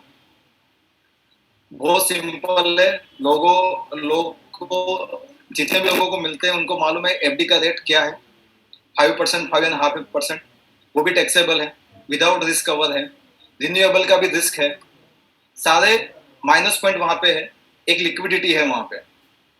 और इस साइड क्या है, तो गारंटेड दे रहे हैं अगले 5 साल, 10 साल, 15 साल, 20 साल, 25 साल, 30 साल के लिए। आज लिख के दे रहे हैं कि हम आपको 5.5%, 6%, 6.5% देने वाले हैं। उसके साथ हम रिस्क भी दे रहे हैं, इंश्योरेंस भी दे रहे हैं, उसके साथ हम टैक्स फ्री भी दे रहे हैं। So it is very easy, एक सर्टेन एज ग्रुप में ये बहुत अच्छी तरह से बिक सकता है। Guaranteed income plan. चलो ऋषभ जी भी अभी आगे है। ऋषभ भाई, आप बोलो, इंश्योरेंस का धंधा बढ़ाना है कुछ, और इंश्योरेंस एक अच्छी प्रोडक्ट है, तो आप कुछ ज्ञान दे दो कि कौन सी प्रोडक्ट बेचनी चाहिए। मेडिक्लेम की आजकल चर्चा का विषय चल रहा है, मुझे खुद को भी मेडिक्लेम खरीदना है, तो क्या करना चाहिए, कौन सी फोकस रखना चाहिए, आप कैसे सब बिजनेस स्ट्रेटेजी बनाते हो? सर एक्चुअली वो स्टार्ट विथ, आवाज आ रहा है सर? आ रहा है, परफेक्ट आ रहा है। तो मैंने सबसे पहले चालू किया था 2004 में जनरल इंश्योरेंस और लाइफ इंश्योरेंस के साथ में। तो जनरल इंश्योरेंस में हमने ज़्यादा फोकस किया 2008 में, जब क्रैश हुआ था मार्केट, उसके बाद में हमने ज़्यादा फोकस करना चालू किया, क्योंकि उस टाइम पता चल गया था कि जनरल इंश्योरेंस एक स्टेडी इनकम देता है बेसिकली, क्योंकि हर साल पॉलिसी रिन्यू होना है, जो भी हेल्थ इंश्योरेंस करते हैं या जो भी पॉलिसीज करते हैं हर साल उसको वो रिन्यू होना है। तो ये एक स्टेडी इनकम देगा प्रोडक्ट, ये सोच के हमने उसको डेडिकेटेडली 2008 में चालू किया था। और 2013 तक हमने बेसिकली बहुत सारे प्रोडक्ट्स में स्पेशलाइज करने का कोशिश किया, लाइक हेल्थ इंश्योरेंस है, फायर इंश्योरेंस है, वर्कमेंस कॉम्पेंसेशन है, ग्रुप मेडिक्लेम है। तो कोशिश किया कि ज़्यादा से ज़्यादा काम करें उसमें और जो भी क्लाइंट की रिक्वायरमेंट है उसको सेटिस्फाई करने की कोशिश करें। देयर आफ्टर जब हमने फाइनेंशियल प्लानिंग में भी जब काम चालू किया तो ये नोटिस किया कि हम लाइफ इंश्योरेंस तो देते हैं, म्यूचुअल फंड्स तो देते हैं, बट कुछ प्रोडक्ट्स छूट जाते हैं जो फाइनेंशियल प्लानिंग के हिसाब से जरूरी है, like critical illness insurance, personal accident insurance. ये प्रोडक्ट्स बहुत जरूरी है जो देने चाहिए। लाइक पर्सनल एक्सीडेंट इंश्योरेंस हम हर एक क्लाइंट को देते हैं, टर्म इंश्योरेंस के पहला देते हैं हम पर्सनल एक्सीडेंट इंश्योरेंस, क्योंकि क्या होता है कि लाइक डेथ तो कवर करते हैं बट डिसेबिलिटी हम बहुत बार छोड़ देते हैं कवर करना। दैट्स वाई डिसेबिलिटी कवर करने के लिए हमने पर्सनल एक्सीडेंट इंश्योरेंस में ज़्यादा फोकस करना चालू किया। Many of mostly 80% of our clients are having personal accident insurance along with mediclaim policy. तो जो भी फाइनेंशियल प्लानिंग के हिसाब से जरूरी लगा, लाइक क्रिटिकल इलनेस इंश्योरेंस, तो टर्म इंश्योरेंस है उसके साथ में क्रिटिकल इलनेस रेकमेंड करते हैं, या हेल्थ इंश्योरेंस है और कम कम लिया है कवरेज, या फिर कोई हिस्ट्री है लाइक प्रीवियस कैंसर का हिस्ट्री है, कोई हिस्ट्री है फैमिली में बैकग्राउंड में, तो उनको क्रिटिकल इलनेस इंश्योरेंस हम ज़्यादातर रेकमेंड करते हैं लेने के लिए। वैसे क्रिटिकल इलनेस इंश्योरेंस सबने लेना चाहिए बट हम देख के भी देते हैं कि क्या क्या हिस्ट्री है फैमिली में। हेल्थ इंश्योरेंस में बहुत बार हिस्ट्री हम देख के ही देते हैं कौन सा प्रोडक्ट देना है, क्योंकि हेल्थ इंश्योरेंस में भी बहुत सारे प्रोडक्ट्स हैं तो हिस्ट्री देखना पड़ता है कि हिस्ट्री क्या है बेसिकली, और उसके हिसाब से प्रोडक्ट रेकमेंड करते हैं। क्योंकि क्या है कि हिस्ट्री के हिसाब से वेटिंग पीरियड लगता है, तो हिस्ट्री जब तक मालूम नहीं है तब तक प्रोडक्ट देना भी गलत चीज़ है। तो हिस्ट्री समझ के उसके हिसाब से प्रोडक्ट रेकमेंड करते हैं। नहीं, पर सबसे जरूरी चीज है कि आप तो म्यूचुअल फंड भी अच्छा खासा बेचते हो, और जब म्यूचुअल फंड एक साइड है और एक साइड ये भी काम करना है, तो कभी भी आपको ऐसा लगता है कि मेरा मिसमैच हो रहा है, या तो फिर क्लाइंट को कैसे मैं मैनेज करूं? One side is all about A market movement and second is all about this type of activity. नहीं, वैसे ऐसा प्रॉब्लम तो नहीं आता सर, क्योंकि मैंने जैसे बताया ना फाइनेंशियल प्लानिंग के हिसाब से हम काम करते हैं। तो जो भी क्लाइंट आता है तो बेसिकली उसका स्पेसिफिक नीड हम देखते हैं या क्रिएट करते हैं। लाइक बच्चों का एजुकेशन हो, रिटायरमेंट हो, उसके हिसाब से बेसिकली प्लान करके हम करते हैं। लाइक रिटायरमेंट हो तो अगर स्पैन अच्छा हो then we dedicatedly recommend then कि 10 साल तो इसमें से अमाउंट निकालना है नहीं। यानी कोई भी इक्विटी में भी आता है, नॉर्मल म्यूचुअल फंड में भी आता है कि फाइनेंशियल प्लानिंग अभी तो करना नहीं है, सिर्फ इन्वेस्टमेंट करना है। तो भी प्रोडक्ट उसको समझाते हैं वो what is the product. Like equity है तो 10 साल रुकना है, बैलेंस फंड है तो कम से कम 5 साल तो रुकना ही है आपको। तो प्रोडक्ट को हमने थोड़ा सा एक प्री डिटरमाइंड पीरियड भी डिसाइड किया करके रखा है। क्लाइंट के साथ में बात करते हैं कि इतने साल तो पैसा रखना है। और बेसिकली क्या होता है कि लाइक जब भी फाइनेंशियल प्लानिंग करते हैं तो अच्छी तरीके से आप पूछो क्लाइंट को तो डिटेल्स पूरा दे देता है, उसके हिसाब से हम उसको प्रोडक्ट देते हैं। लाइक किसी का अगर बिजनेस है तो बिजनेस के लिए हम उसको लाइक बर्गलरी इंश्योरेंस है, फायर इंश्योरेंस है, वो भी साथ में रेकमेंड करते हैं। तो जो भी उसके नीड्स है, लाइक बहुत जनों के पास गाड़ी रहते हैं, गाड़ी के इंश्योरेंस रहते हैं, 2 व्हीलर है, 4 व्हीलर है, या कोई बिजनेसमैन है जिनके ट्रांसपोर्ट के व्हीकल्स है, हॉस्पिटल्स है, उनके एम्बुलेंस है। तो जो भी उनके रिलेटेड बिजनेस है और उसके रिलेटेड लगने वाले इंश्योरेंस है उसकी भी हम बात करते हैं। तो ये साइमल्टेनियस चलता है, ऐसा कुछ हमको ये नहीं लगता कि म्यूचुअल फंड पे ज्यादा फोकस करना है या जनरल इंश्योरेंस पे ज्यादा फोकस करना है।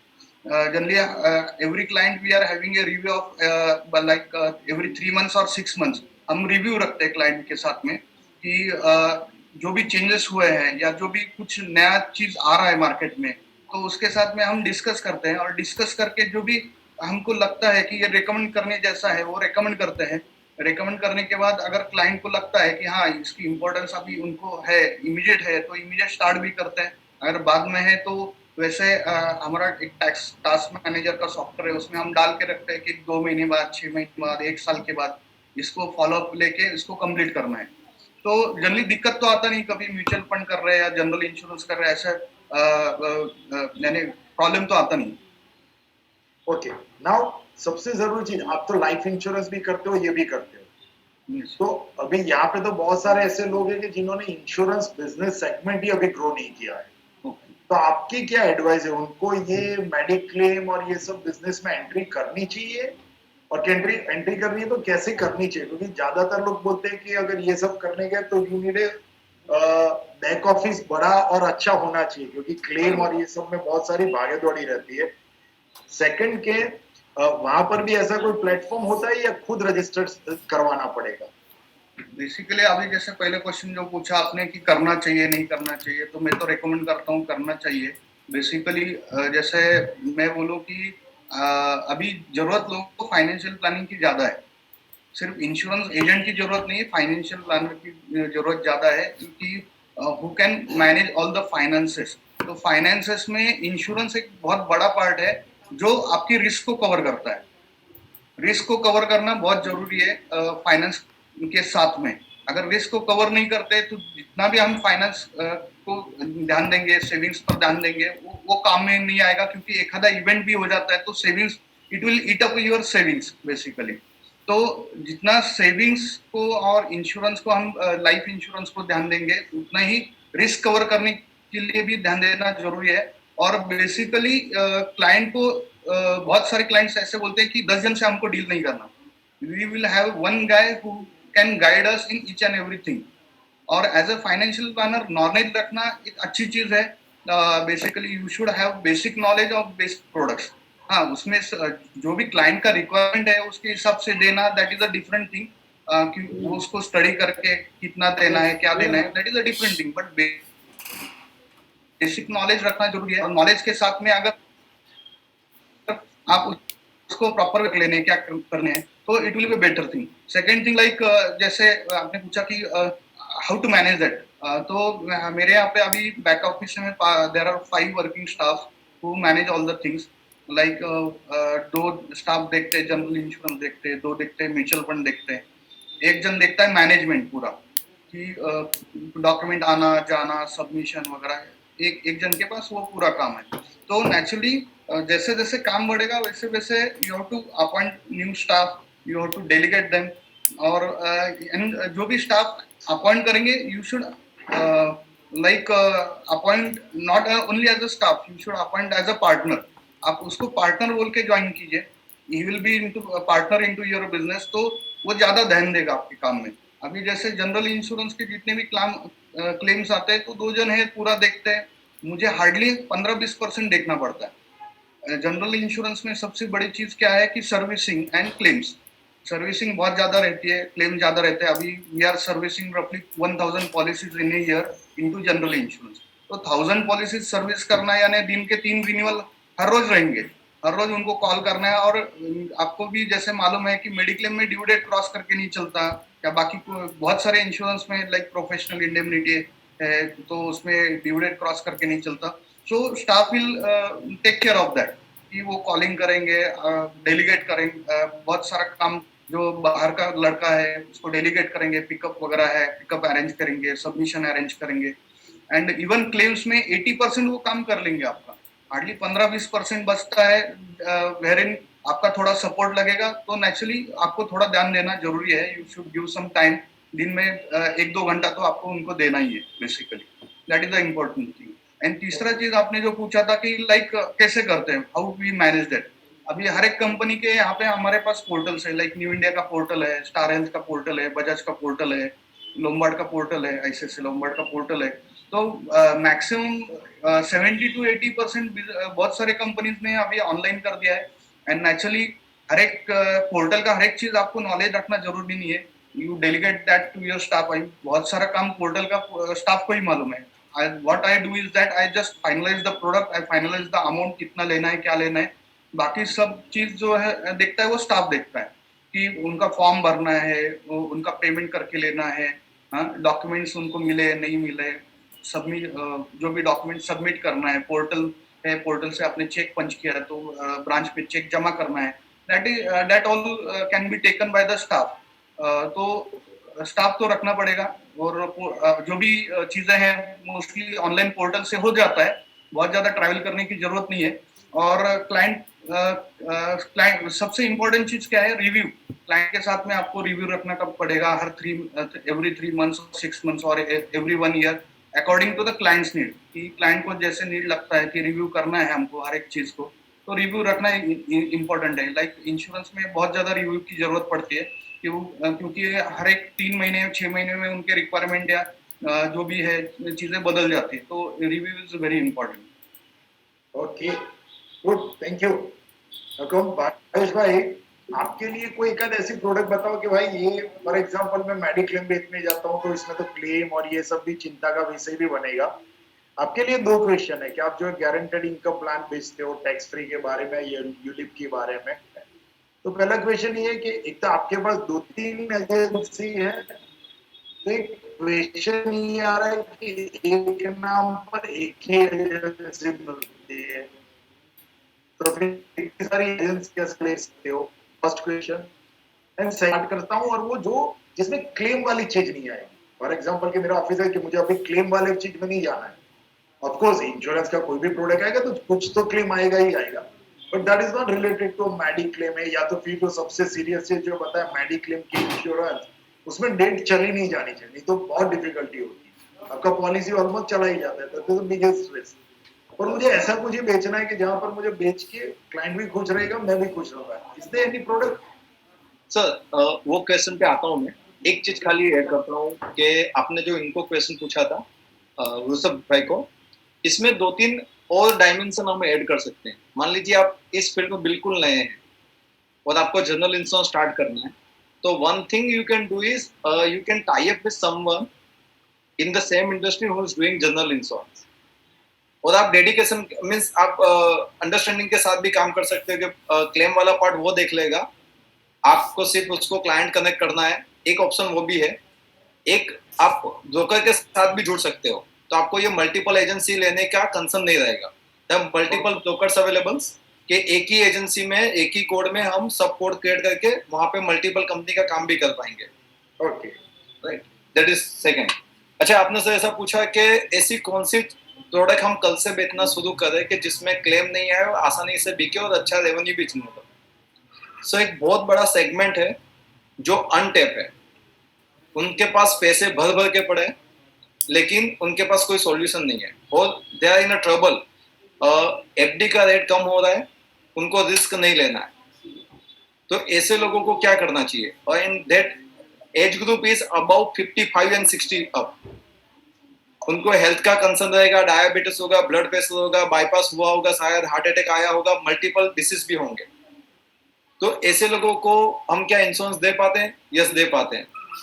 ऐसा प्लान है जिसको बोलते हैं पेंशन प्लान, जिसमें कोई भी डिसीज हुआ है तो हम उनको वो पॉलिसी डे 1 पे बेच पाएंगे।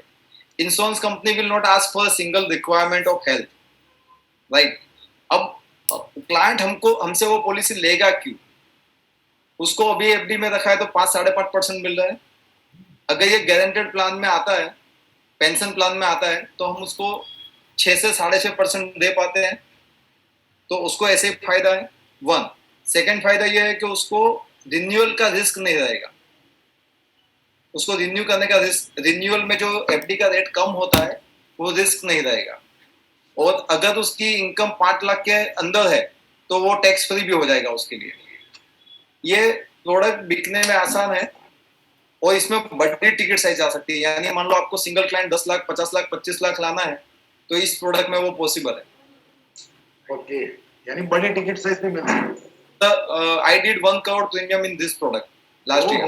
Amazing, congratulations. और एक चलो ये थोड़ा हटके बात है, बट कोई मुझे बोल रहा था कि काफी बार ये सब चीज में कमीशन 30, 40, 50% का भी होता है। Is this a right thing? सब प्रोडक्ट होता है 2% से लेके 40% का कमीशन है, राइट। 2% से लेके 40% तक का कमीशन। हाँ, और हम लोग वो 2% वाला भी बेचते हैं और 40 वाला भी बेचते हैं, क्लाइंट, हाँ, क्लाइंट की नीड के हिसाब से। But in some of the product लोग बोलते हैं इसमें 30-40% के तक का भी वहां पर कुछ ना कुछ शेयरिंग रहता है। यस, और विद अ गुड प्रोडक्ट, यानी ऐसा नहीं है कि वो प्रोडक्ट भी कुछ नेगेटिव वाली प्रोडक्ट है। ओके, नाउ एक यहाँ पर कोई पूछ रहा है कि आप ये सब आप कितनी कंपनी के साथ करते हो भावेश भाई? सर मेरा मेनली 2 कंपनी के साथ है। वन इज बजाज एलियंस, जहाँ पे मैं 95-98% बिजनेस देता हूँ। ओके, थोड़ा बिजनेस मेरा LIC में रहता है, बहुत कम, और बाकी कई टर्म प्लान कहीं सेट नहीं होता है तो वो दूसरी कोई कंपनी में देते हैं हम, HDFC, कोटक या IC में। Okay, okay. नाउ आप जो भी ये सब बेचते हो तो आपका कोई नेशनल प्लेटफॉर्म के साथ आप हो या फिर आप इंडिविजुअली रजिस्ट्रेशन है? Sir Bajaj and LIC individual registration, और बाकी सबके लिए नेशनल टाइप जो ब्रोकर्स वगैरह रहते हैं, ब्रोकर के साथ कर लेते हो। Yes. ओके, तो क्योंकि बीच में बोल रहा था कि भैया कोई के इंश्योरेंस में फिर ज्यादा एजेंसी लेना हो तो आपको 2 शादी करनी पड़ती है। ऋषभ भाई, आप कितनी कंपनी के साथ टाइप करते हो? जी, अभी फैमिली में अलग अलग नाम से अलग अलग एजेंसी है सर। लाइक तो मेरे नाम से न्यू इंडिया का करते हैं, स्टार हेल्थ का करते हैं, Okay. वाइफ के नाम से बजाज का करते हैं, LIC का करते हैं, मदर के नाम से ICICI लोम्बार्ड का है।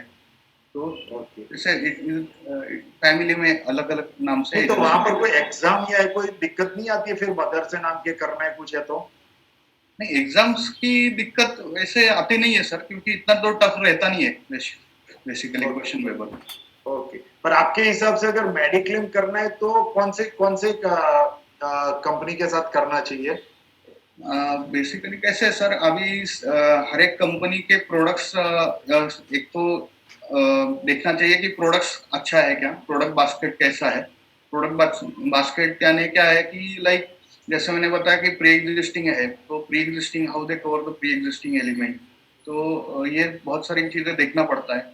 लाइक हायर एज में देते हैं क्या कवर, कंडीशंस क्या क्या है।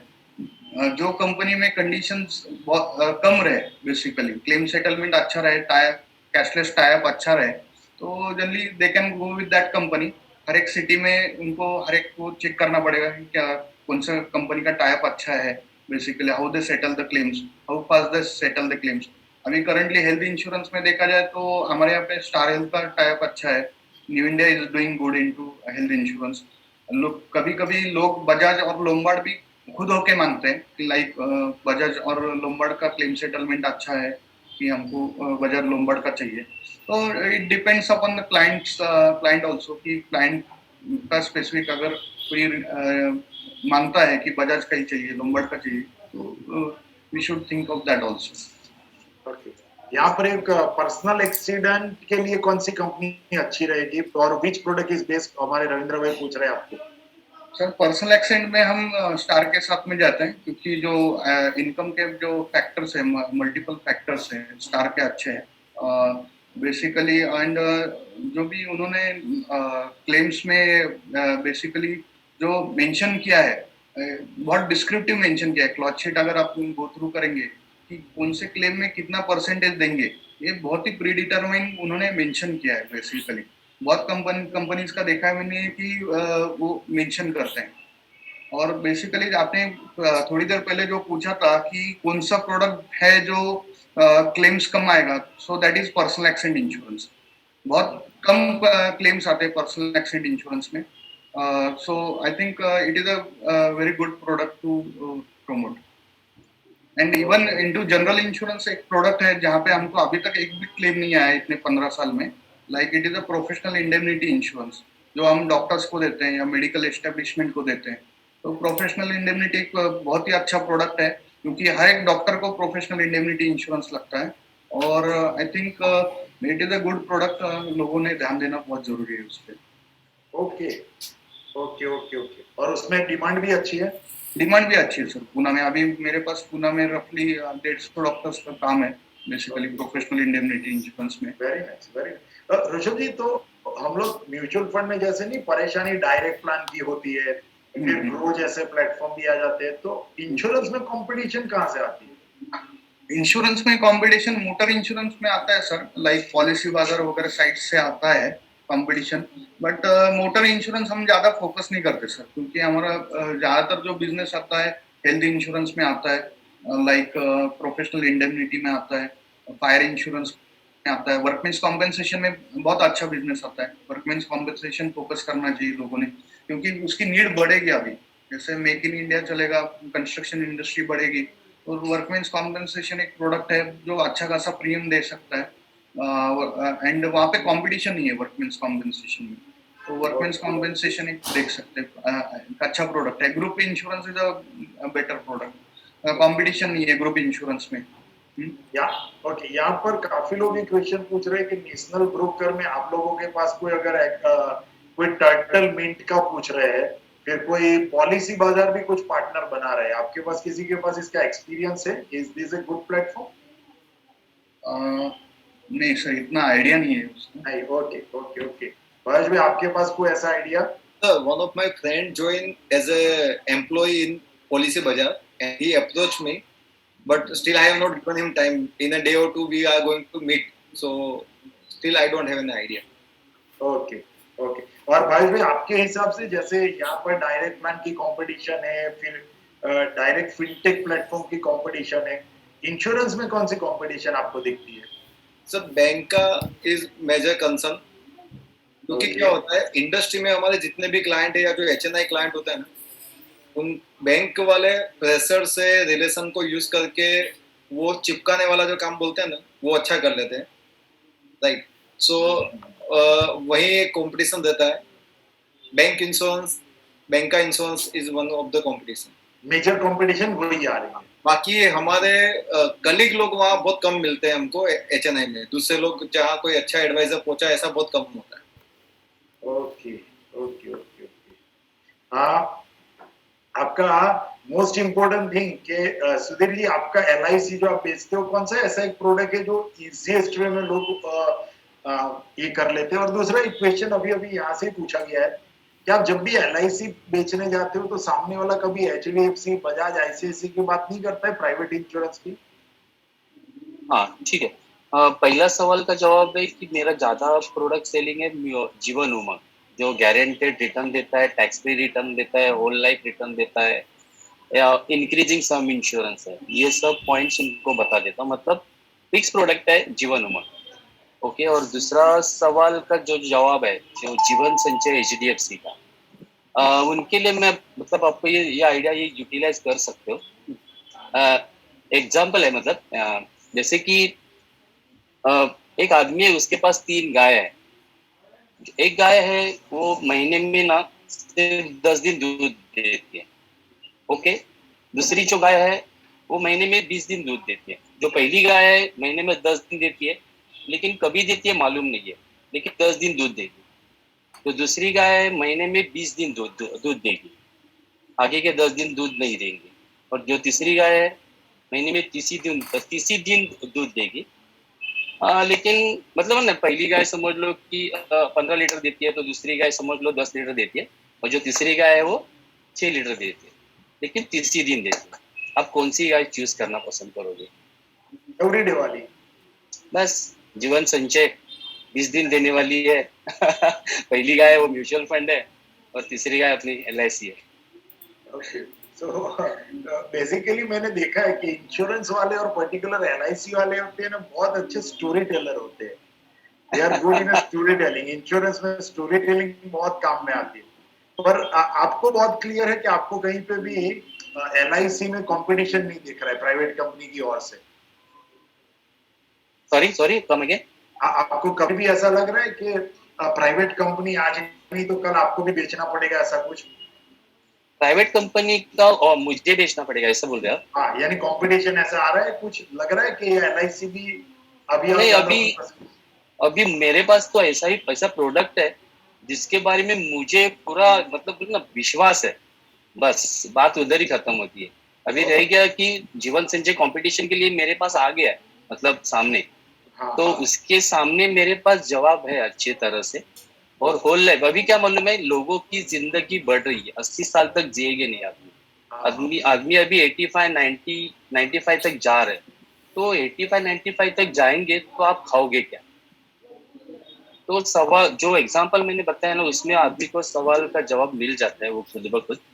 तो वहीं पे वो डिसीजन लेते हैं, ठीक है चलो एक कर दो, एक उमंग ही कर दो। ओके, चलो गुड। एक सबसे जरूरी क्वेश्चन, लास्ट मैंने जो पैनल डिस्कशन था उसमें भी पूछा था, आज भी यहाँ पे पूछ लेता हूँ। Start with the most important list, start with the Bhavesh भाई, कौन सी चीज इंश्योरेंस का बिजनेस करते वक्त ध्यान रखना चाहिए कि ये तो मुझे करना ही नहीं है, यानी केयरफुल। फॉर एग्जांपल वो म्यूचुअल फंड में नहीं बोलते कि थेमेटिक फंड बेचते हो तो केयरफुल रहो, शेयर बाजार में ट्रेडिंग करते हो तो केयरफुल रहो, शेयर बाजार में कमोडिटी करेंसी करते हो तो और केयरफुल रहो।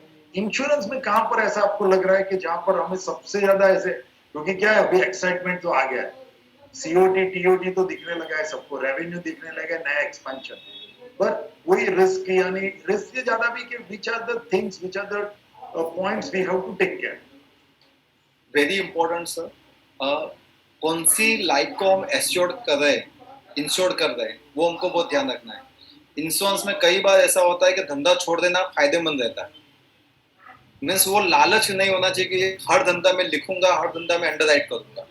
मुझे लग रहा है कि ये लाइफ अंडरराइट नहीं करने जैसा है, इसको ये प्रोडक्ट नहीं चलेगा, या कंपनी के लिए भी अच्छा नहीं है, मेरे लिए भी हेल्दी नहीं है, तो मुझे छोड़ना पड़ेगा। जो पेपर में सेटिंग करते हैं ना, वो नहीं करना है। Proposal form neat and clean, जो चीज है वो चीज बताओ, यानी आटे में नमक डालो, नमक में आटा मत डालो। ओके, मेरे हिसाब से करेक्ट करेक्ट। हाँ, इसलिए हमारे सर ने बहुत अच्छा लिखा है, मुंबई के हमारे पार्टनर है इंश्योरेंस का, वो भी बहुत बड़ा काम करते हैं, non declaration of a material fact, this is the right thing. काफी बार क्या, इसलिए मैं तो मेरा प्रेजेंटेशन में भी बहुत क्लियर है कि दो जगह पर कभी भी झूठ मत बोलना, एक भगवान के सामने और एक इंश्योरेंस डिस्ट्रीब्यूटर के सामने। वो दो फॉर्म में जो भी लिखना है सही सही लिख देना, वहां पर कभी भी झूठ मत बोलना, दूसरी कोई भी जगह पे झूठ बोलो या मत, that is all about a first thing. Rishabh ji, आपके हिसाब से कौन सी चीज को ध्यान रखना चाहिए? बेसिकली इंश्योरेंस जो काम चलता है ना सर, अटमोस्ट गुड फेथ पे काम चलता है। तो जो भी इंफॉर्मेशन है क्लाइंट का, वो प्रॉपर मेंशन होना बहुत जरूरी है फॉर्म में। क्लाइंट को पहले पूरा तरीके से समझाना पड़ता है। बहुत बार क्लाइंट है ना, बोलते नहीं, बहुत सारी चीजें निगलेक्ट करने की कोशिश करते हैं, या स्किप करने की कोशिश करते हैं। तो जनरली उसका पहले हम इम्पोर्टेंस बताते हैं कि आप कोई भी चीज स्किप मत करो। स्किप करेंगे तो उसका इम्पैक्ट क्या होगा, basically what will be the impact. तो ये छोटी छोटी चीजें हैं जो बहुत जरूरी है। पहले क्लाइंट को कॉन्फिडेंस में लेके ये सब चीजें बात करके फिर आगे बढ़ना बहुत जरूरी है। ओके, सुधीर जी, आपके हिसाब से ऐसी कौन सी चीजें ध्यान रखनी चाहिए? सर आपका माइक ऑडियो। जब भी इंश्योरेंस सेल करते तो इंश्योरेंस क्यों लेना है, वहां से शुरुआत होती है। जैसे कि मैं गाड़ी का एग्जांपल देता हूँ कि गाड़ी है मेरी, गाड़ी के ऊपर मैं निर्भर हूँ। अगर गाड़ी अगर गुम होती है तो मेरा नुकसान होने वाला है, तो वैसे ये भी एक गाड़ी है, इस गाड़ी के ऊपर मेरी फैमिली निर्भर है। अगर मुझे कुछ होता है तो उनका नुकसान होने वाला है, जिंदगी भर का और पीढ़ी पीढ़ी का। तो वैसे जब भी आप कुछ बता रहे हो, जैसे गाड़ी परचेज करते हैं तो पूरा फैक्ट एंड फिगर मालूम करके ही हम परचेज करते हैं। अगर नया लेते हैं तो नए की फैक्ट एंड फिगर मालूम लेते हैं, पुरानी लेते हैं तो पुरानी की, मतलब उसमें क्या तकलीफ है जो भी कुछ। तो वैसे भी हम यहाँ पे इंश्योरेंस देते हैं तो अभी हम कुछ सर्टन एज के बाद दे रहे हैं, 30 में 35 40 के एज में। तो आपका जो भी कुछ फैक्ट फिगर है वो आप जरूर बता दीजिए, और बता के वही पे लिख के आगे कंटिन्यू कर देता।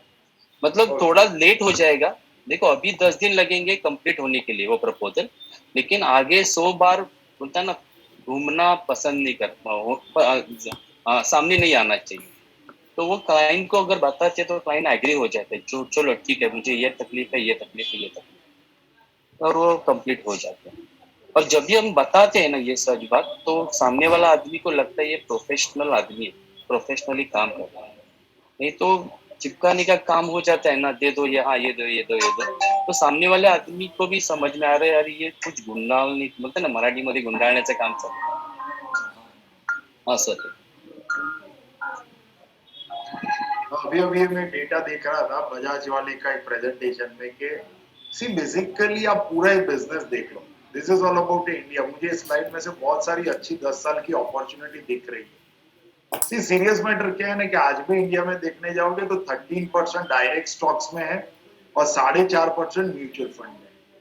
But look at the other segment. आज भी आप देखो कि स्मॉल सेविंग में 4% है, अनलिस्टेड इक्विटी 5% है ना। Now this is the huge base. मुझे लगता है भावेश भाई ने भी जो बात किया एनआरआई डिपॉजिट, बस ये अगर आप this equal to mutual fund industries. अब इतना बड़ा ये है ना, 4.5% का म्यूचुअल फंड। आप देख सकते हो फर्स्ट मेरा line, look at this. Now ये सेगमेंट को कहा आप, ये जो 4.5% है that is a mutual fund industry.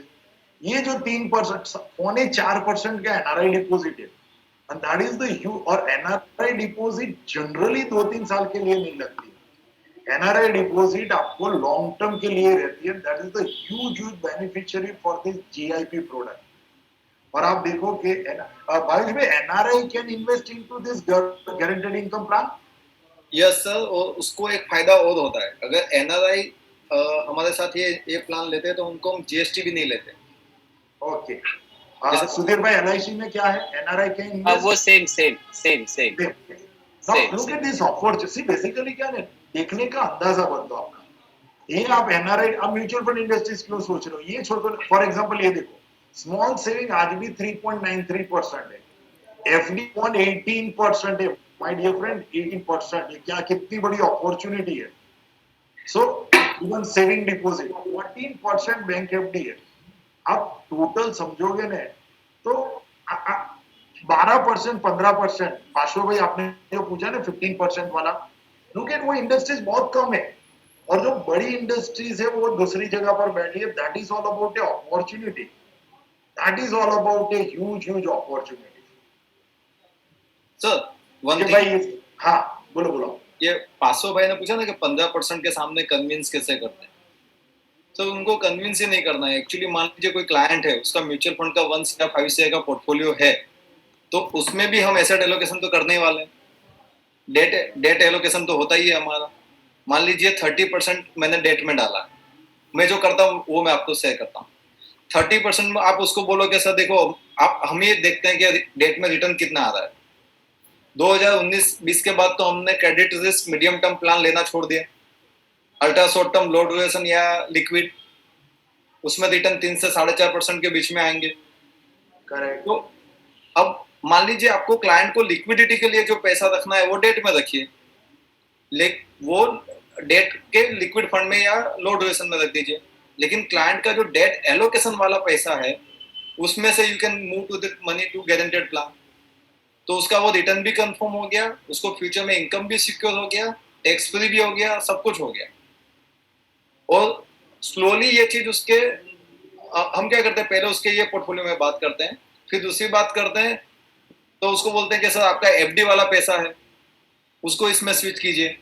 तो स्लोली क्लाइंट भी खुलता है कि हाँ यार वो 5% में हो रहा है, तुम इसमें ले लो, राइट। तो हमारी इंटरनल कंपटीशन है नहीं कहीं। और दूसरा सर इंश्योरेंस का बिजनेस है ना, वो दिमाग से नहीं होता है, दिल से ही करना पड़ता है। ओके। और दूसरी इंटरेस्टिंग चीज ये रहती है ना कि आप अगर ये जो 2.5 लाख का इनकम टैक्स वाली जो चीज आ गई लिमिट, उसके बारे में कुछ एक्सप्लेन करो कि क्या होता है टैक्स फ्री यूलिप में। One of the best opportunity in India right now. India में ऐसी कौन सी प्रोडक्ट है जो इक्विटी में पार्टिसिपेट करेगी और टैक्स फ्री पैसा देगी? तो नन, कोई भी प्रोडक्ट ऐसा नहीं है।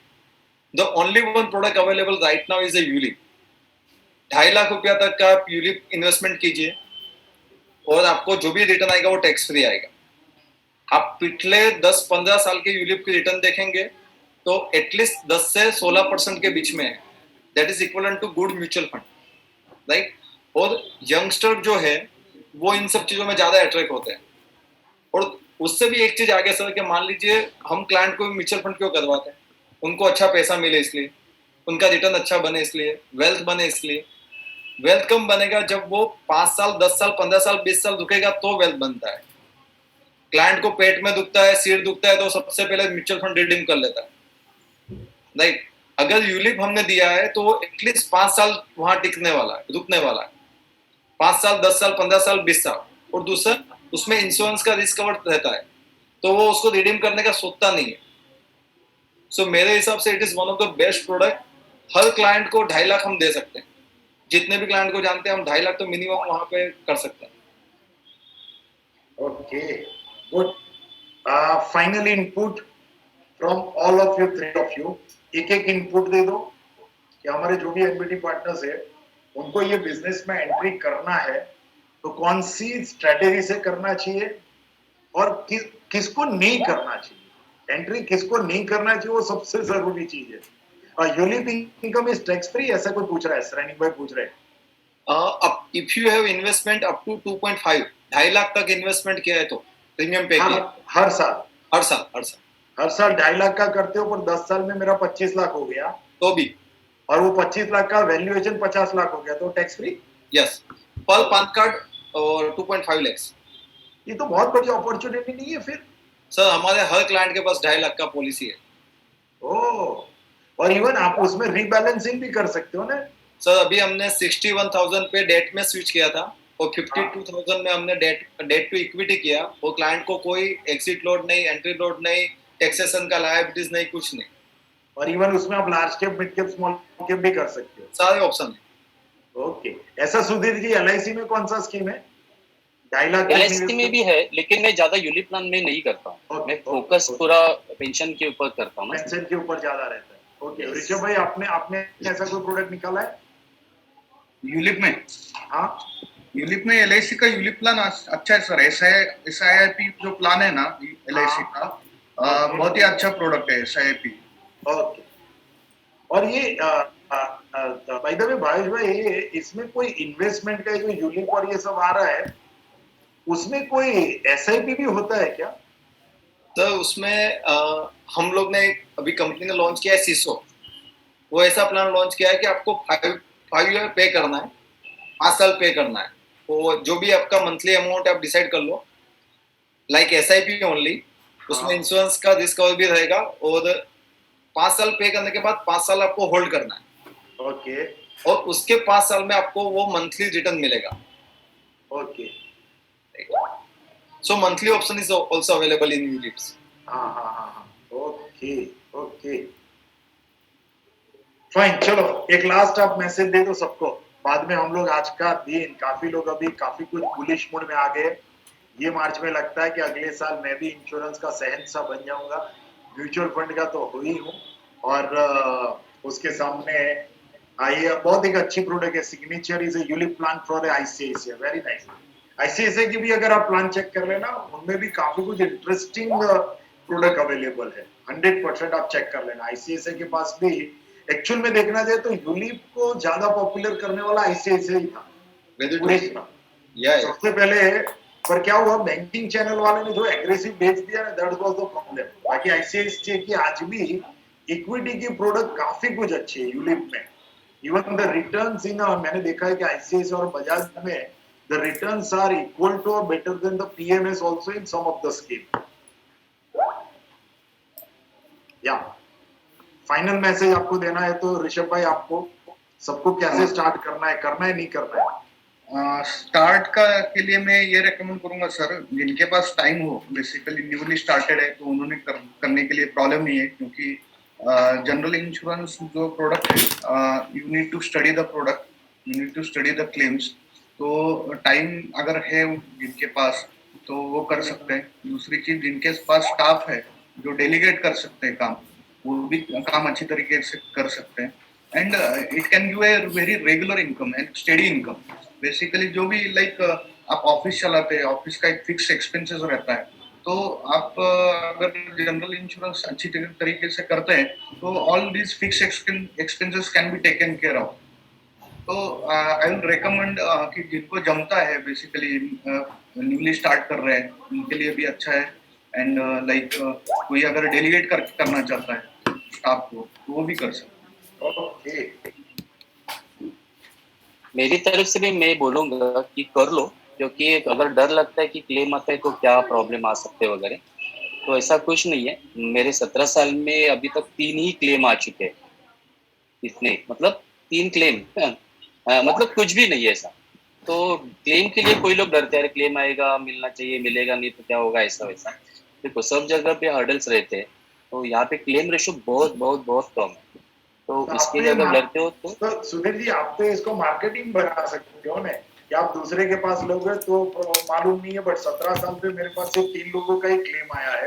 तो मेरे साथ रहोगे तो जिंदगी का आयु तो 100, ये तो आपका मार्केटिंग पॉइंट बन जाएगा। और एक दूसरा बात मैं बताना, मेरा इंश्योरेंस ही मैं आपके पास शिफ्ट करवा देता हूँ।